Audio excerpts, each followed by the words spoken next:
Se você mantém alguém na sua vida por medo de ficar sozinha, você já está sozinha.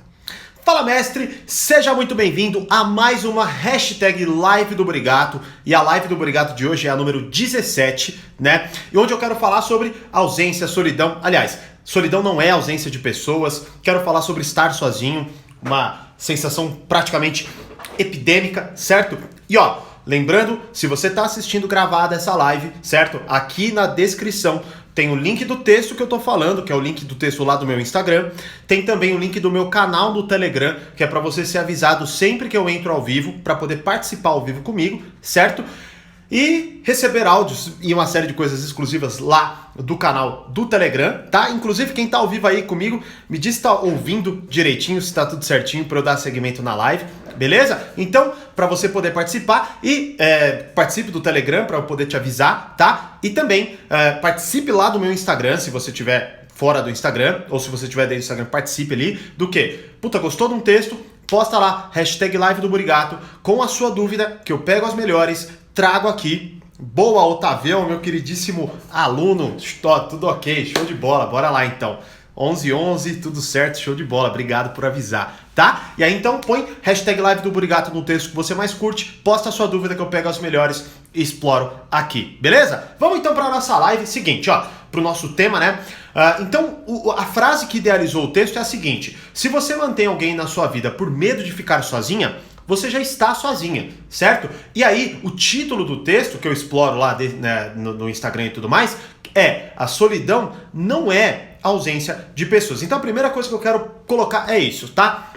A gente, principalmente hoje, nós atribuímos muito a satisfação pessoal em relação às coisas com a quantidade em si, certo? Ou seja, não é um... Vamos supor, vamos simplificar. Não é o post que eu achei mais legal que eu devo postar no Instagram para dar certo. É o que recebeu mais likes, não é? Então a gente atribui muito a quantidade a, de certa forma, a qualidade. Então, não é a pessoa que tem as melhores amizades, é a pessoa que tem mais amizades. Não é a pessoa que tem o melhor relacionamento, é a pessoa que tem vários contatinhos, não é? Então, a gente hoje atribui muito a quantidade. E isso não é algo necessariamente... Não é de certa forma fraqueza nossa e tudo mais, ou uma imbecilidade da nossa parte. Na verdade, é o quê? É uma dinâmica atual muito voltada a isso, que a partir do momento que como a gente tem vários atalhos mentais, e muitos dos atalhos mentais são baseados no que a gente observa nos outros, então quando a gente observa os outros valorizando determinadas coisas, a gente tende a valorizar aquelas coisas também, certo? Por exemplo, é por isso que existem as cortinas de fumaça na política, que quando eles querem votar uma parada X, eles jogam aquela bomba, todo mundo se preocupa com aquela bomba, já que todo mundo se preocupou com aquela bomba, eu presto atenção naquela bomba ao invés de no que é mais importante, que é o que eles estão fazendo por trás ali, não é? Então, qual é o ponto? Nós temos a tendência a valorizar o que as pessoas mais valorizam. Um ponto, então, crucial, que é o que eu coloco, solidão não é ausência de pessoas. Então, a quantidade em si que você valoriza não é o ponto real, né? E sim a qualidade daquilo. Um livro muito bom para você entender um pouco mais sobre o que eu estou falando é As 5 Linguagens do Amor, né? Onde Gary Chapman, conselheiro amoroso, sei lá por quantos anos, né? Inclusive me pediram para abordar esse livro no Reflexões. Quem sabe em breve, né? Se você não sabe o que é Reflexões, o link também tá aqui abaixo, tá certo? E aí lá nesse livro ele explica, né, as linguagens, a primária, a secundária, qual é a minha linguagem, qual é a linguagem do meu parceiro, da minha parceira, do meu amigo, sei lá, da minha mãe e tudo mais, né? Sendo que aí, é lógico que ele foca mais no conceito amoroso, mas a gente pode observar e a gente pode adaptar todos os conceitos para qualquer tipo de relacionamento, tá? E a gente entendendo o que a gente mais valoriza, obviamente a gente tem como muito mais sentir a tal satisfação, né? Então, como eu coloco aqui, talvez hoje você se sinta sozinho, você se sinta sozinha e você olha e você se apega ao quê? Não tenho tantas pessoas perto de mim, não tenho tantos seguidores ou amigos no Face, e na verdade não é nada disso, porque quanto mais você tiver, talvez mais sozinho ou sozinha você se sentirá. Então esse é o primeiro ponto, certo? Segundo ponto, muito importante a gente colocar, que é: o medo do desconhecido é pior do que a dor do conhecido. Ou seja, Como eu coloco no próprio texto, muitas vezes, agora já indo para um ponto da conexão, onde a gente está dentro de um relacionamento, espera ter conexão, mas não tem, certo? O que acontece? Ali, a gente, muitas vezes, quer sair. A gente não tá feliz, a gente não se sente bem. E aqui, eu tô falando de relacionamento amoroso, mas pode ser um emprego, pode ser uma amizade, né? Puta, quantas mensagens eu não recebi essa semana falando sobre amizade, né? Inclusive tem uma live que eu falo sobre amizade, se você quiser assistir, tá no meu canal, também tá no meu IGTV, né? Mas qual que é o ponto? Independentemente do tipo de relacionamento, a gente prefere a dor do conhecido do que o medo do desconhecido. Então é basicamente o quê?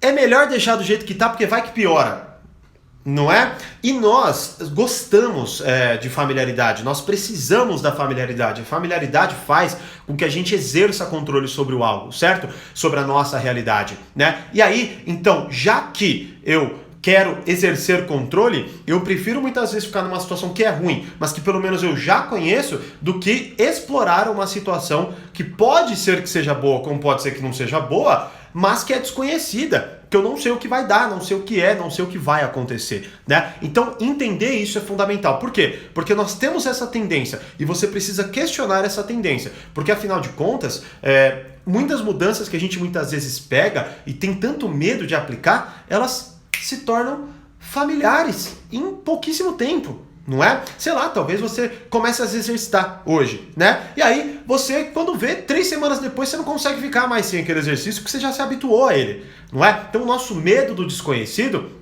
ele é algo, talvez, muito visceral, mas, ao mesmo tempo, ele é, de certa forma, uma enganação do próprio corpo e cérebro contra você, porque não necessariamente te oferece risco à mudança, e, na verdade, ela pode até ter uma dádiva ali, certo? Então, o ponto é, questione esse medo, entenda esse conceito e questione esse medo, beleza?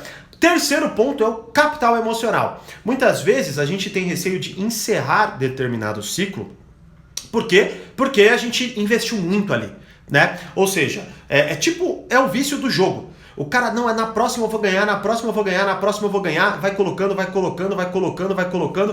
Quando não, ele perdeu tudo, ou ela perdeu tudo, não é?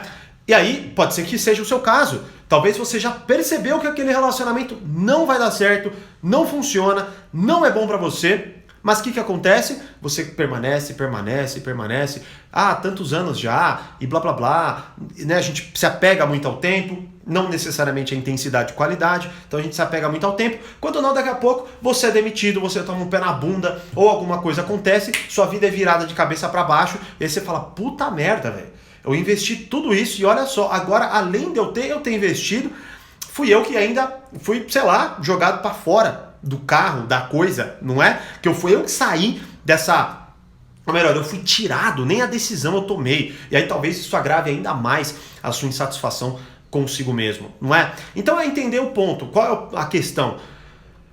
O capital emocional, ele nos apega, ele nos prende muitas vezes a coisas que não mais fazem sentido, apenas porque a gente já investiu bastante, né? Mais uma vez, questione isso. Entenda essa nossa predisposição em acreditar que por aquilo ser algo o qual eu investi muito, eu não posso largar, né? Como, por exemplo, um projeto que você talvez comece, invista, uma faculdade que você fala, puta, mas aí você já percebeu que você não gosta, que você não quer, mas você termina a faculdade, por quê? Porque você já investiu muito e tudo mais, né? Uma coisa muito importante que eu vi do Robert Greene é que tudo na vida não é desperdiçado se você fizer algo em relação àquilo, né?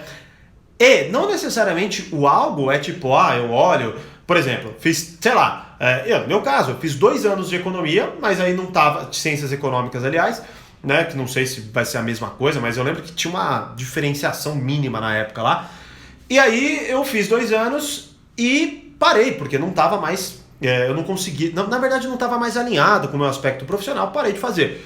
Pô, eu posso olhar e falar, puta merda, caramba, joguei 2 anos fora da minha vida e tudo mais. Só que não, eu ainda consigo lembrar de várias lições que eu aprendi lá e talvez habilidades que eu nem tenha percebido e que hoje eu tenha e consiga ganhar dinheiro com ela, eu consiga ajudar as pessoas com ela, né? Como, por exemplo, a minha habilidade em estudar que é algo que eu disponibilizo através do Reflexões, do Portal Poder Social, com os melhores conteúdos e com algo que eu verdadeiramente não só acredito, como tenho feedback das pessoas que ajuda elas, certo? Então, será que naqueles 2 anos eu não tive várias habilidades que foram lapidadas e eu não percebi, né? Então esse é um dos conceitos também. E aí, entenda então que o capital emocional é uma tendência que nós temos a supervalorizar o que nós já investimos e desvalorizar o que nós vivemos, que é, eu supervalorizo o que eu já coloquei e desvalorizo o que? A minha vivência, a minha experiência, que tá ruim, mas eu permaneço porque eu já investi muito, né? E aí entra no relacionamento amoroso, numa amizade ou o que quer que seja, tá certo?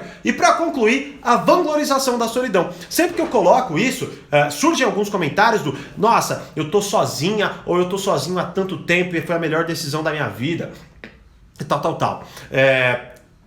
Uma variação disso daí. O que eu quero trazer é que não que essas pessoas que comentam isso, se foi você, se não foi você, que vocês estão erradas. Nunca. Na verdade, é o que eu estou falando. Poxa, talvez seja exatamente o resultado da compreensão dos 3 primeiros pontos, né? Ó, Valdene, aprendo muito com seu conteúdo. Obrigado, Valdene. Show de bola. Fico muito feliz em saber. Tá? E aí, então, numa dessa, talvez você esteja hoje sozinho ou sozinha, vamos supor assim, solteiro, né? Porque você, compreendeu os conceitos e falou, caramba, é verdade, faz sentido, tô errando aqui, tô errando ali, verdade, vou ficar sozinho ou vou ficar sozinho. Show de bola, legal. Mas qual é a questão? Entenda uma coisa, talvez, como eu disse agora, no capital emocional, você investiu. Decidiu nunca terminar porque você já te investiu bastante. Daqui a pouco a pessoa termina com você. Você dói, sofre. Aí a mensagem que você tem é, evite esse tipo de situação para você não sofrer de novo. Que é um pouco da pessoa que terminou e não quer se relacionar mais porque ela sofreu tanto que ela não quer sofrer. Então precisa de um tempo até amenizar as ideias e tudo mais, certo? Só que numa dessa, talvez você fortaleça a ideia de que aquilo nunca será bom, não é? E aí você começa a vanglorizar o quê? A sua solidão. Você tá sozinho, você não ter isso ou você não ter aquilo. Não de uma forma saudável, não de uma forma assim, eu tô sozinho e tá tudo bem, né? Ou eu tô solteiro, eu tô solteira e tá tudo bem, certo? Aquela amizade já não estava mais agradável pra mim e aí hoje eu não tenho nenhuma amizade tão boa assim, né? Mas pelo menos eu tô melhor do que antes. Isso é um nível saudável. Não é um nível saudável que é a vanglorização da solidão. É assim, eu tô sozinha e eu não preciso de ninguém mesmo. Eu tô sozinho e não preciso de ninguém mesmo. Namorar é uma puta coisa de otário, certo? A amizade nenhuma presta, né? O que é? É a generalização, é a falta de percepção do si. Você, na verdade, hoje se baseia numa dor que você teve e que já talvez tenha ou te traumatizado ou talvez já nem faça mais sentido, mas você vive aquela dor, você vive aquele preceito para que você não caia mais uma vez num grande problema de, entrar num relacionamento e sofrer, aí você fica acreditando que ser sozinho é a solução. Claro que aqui eu não estou querendo dizer que ser sozinho, ou namorar, ou trabalhar, ou ter amigos seja a solução. Acho que cada um tenha hoje acesso a conhecimentos para tomar decisão por conta própria. Ontem mesmo eu estava conversando com um amigo meu e a gente estava se questionando, né, sobre família e blá blá blá, que antes era tudo muito, né, recente. Por exemplo, as pessoas casavam com 20 anos. Hoje você tem pessoas de 35 anos que moram na casa dos pais, né? Isso é um pouco mais natural, talvez, certo? Agora, a questão então, tudo é questionável, cada um vive a vida como quer e tudo mais. Agora, o ponto que eu quero observar e quero que você reflita é se você vangloriza algo que, na verdade, está te fazendo mal, porque você tem medo de viver aquela dor que te pegou, certo? E vamos lá, se você participar ao vivo aqui comigo, você pode fazer uma pergunta, e o Otávio fez a seguinte pergunta, né? Meu aluno do Portal Poder Social, show de bola. Creio que grande parte deste problema seja o medo de sair da zona de conforto. Seria isso? Cara, sim e não. Eu acho que talvez no sentido de, se você parar para analisar, a pessoa, a gente, como eu disse no início da live, nós gostamos do que é familiar, porque o familiar exerce controle sobre nós. Nós gostamos do que é familiar, porque o que é familiar faz com que a gente tenha a sensação de exercer controle sobre aquilo. Então a gente evita a mudança, certo? Agora, qual que é um ponto crucial? O que eu olho, tá? Pelo menos pela definição, eu presto muita atenção a rótulos. Quando eu falo zona de conforto, talvez, e quando você fala em zona de conforto, talvez você, eu ou qualquer outra pessoa observe e pense assim: é que eu tô tão confortável nessa posição que eu quero manter-se nessa posição, né? Ou seja, uma espécie de comodismo, né? Inclusive até aborda esse tema numa das aulas do portal, que é o conformismo, que é nas características negativas das pessoas e como lidar com elas, né? Então é o quê? De certa forma, tá bom assim, tá tudo bem assim, é uma espécie de marasmo, né? Uma espécie de tipo, zona de conforto e tá tudo bem. O que eu enxergo e o que pega, que é um pouquinho na minha concepção, um pouquinho, não é grave, mas um pouquinho mais intenso talvez, é perceber que na verdade não é que você está numa zona de conforto, e sim que você está se retraindo por muito medo de uma dor.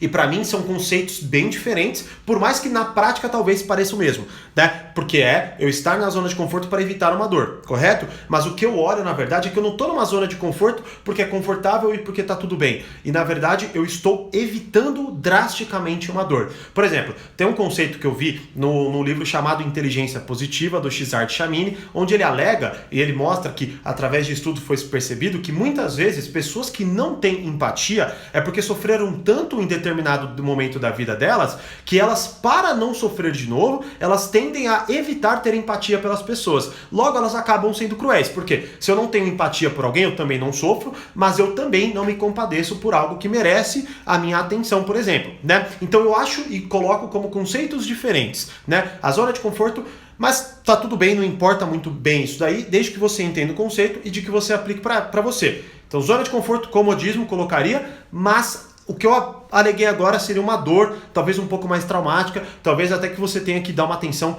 de uma ajuda especializada, com um psicólogo, com um profissional que vá poder te ajudar e te acompanhar, tá? E que você deva ter uma atenção um pouquinho especial. Então entender essa diferenciação, na minha opinião, é muito importante. Beleza? Então é isso, pessoal.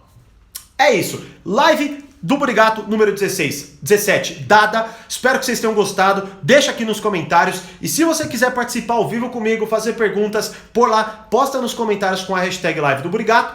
Participe do meu canal do Telegram e, obviamente, leia este texto, tá? Que é o texto onde me baseei a live. Show de bola? Valeu, Otavião! Otavião, Aldene tá aí, Luciene, Cindy, Nath, Juliano, show de bola, Arthur. É isso aí, Floriza, bom dia. É isso aí, pessoal. Como eu sempre digo, mais poder, mais controle. Grande abraço e até a próxima live.